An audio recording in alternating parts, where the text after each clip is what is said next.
Hey guys, it's Spyro4 here, and today we're checking out a hidden gem in the mice market. This one only costs $69 and comes packed with the latest tech out there. Great build quality, perfect skates, nice feeling clicks. You're gonna learn all about that in the video, so make sure you support me with a like and subscribe if you haven't yet. So the mouse is called ES21 Pro by RAWM. It's not the most popular brand out there in the market, but it's really slept on by the community. So in the box, all you get is grip tapes and an 8K polling rate dongle. I wish if this LED wasn't that bright. So the first impressions of this mouse, this has a unique shape actually. It's not a clone of anything.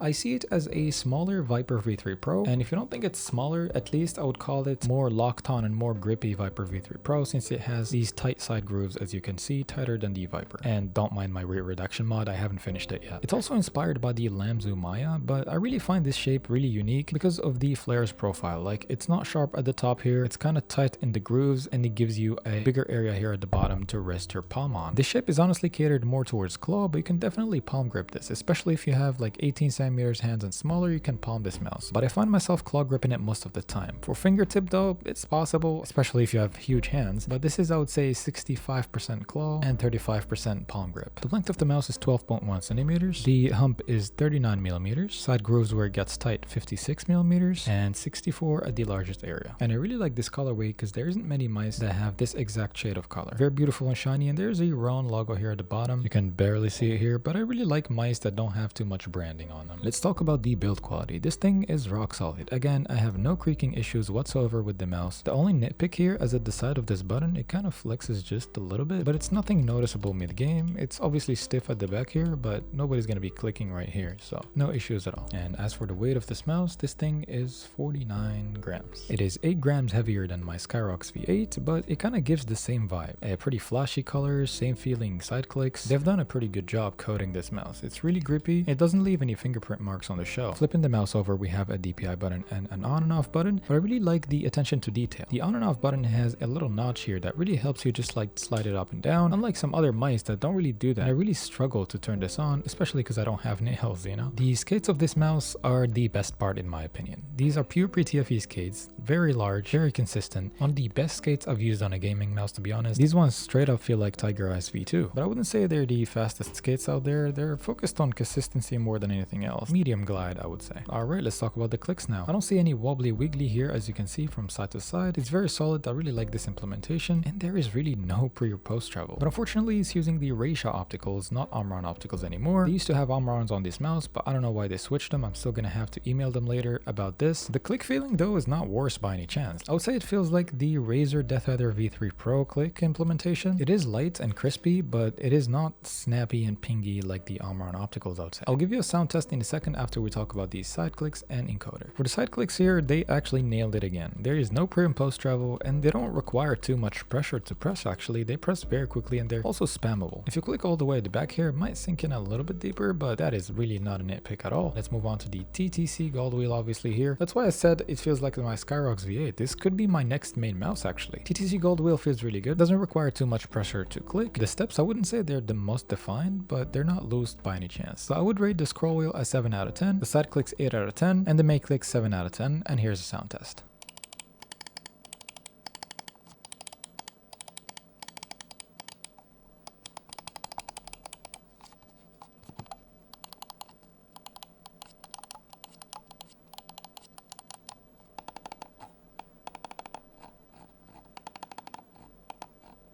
Now let's move on and talk about the specs, performance, and software of this mouse. It's using the PAW 3950 sensor with the Nordic 52840. For $69, this is very solid. It obviously supports 8K polling rates, as you can see here, and I'm going to do testing in a second. And the battery size is 300 milliamps. It is not the biggest battery size, but the average standard. I usually play on 1K and 2K at max, and it's claimed to last 85 hours on 1K. Of course, they have a web-based software, and I really like the fact that it's straightforward and all the settings are in one page. You don't need to scroll anywhere. They have motion sync, angle snapping, all the settings I never use. And if you're wondering why is this on Chinese, guys, I tried switching the language to English, and I have to email them again and tell them about the software language too. So yeah, if you have wireless interference, by the way, they have this mode to enhance the connection with your receiver. I keep it on mode 1. You have the gaming plus 20K scan rates. I don't really use that since it drains the battery a lot, so I keep it on high profile. LOD, medium, low, and high as usual. I keep mine on medium since the skates here are a little bit thick. And one thing I want you to keep in mind if you buy this mouse is to lower the debounce time. It's usually at 3 milliseconds. I don't find any issues with this click implementation whatsoever, so I leave it on 0 milliseconds as you can see here. So let's pull up the pulling rate tester app by Razer and let's test the pulling rate of this mouse. When I do these tests, what I care about mostly is consistency, not numbers. As long as it's 7,900 and it stays like that even if I move my circles very slowly as you can see, and if it doesn't drop below 6,000 or 7,000. So yeah, no really issues with the pulling stability, and the sensor implementation feels pretty nice and snappy. I haven't encountered any issues during my gameplays, and I forgot to mention the sensor positioning as well is in a really great area,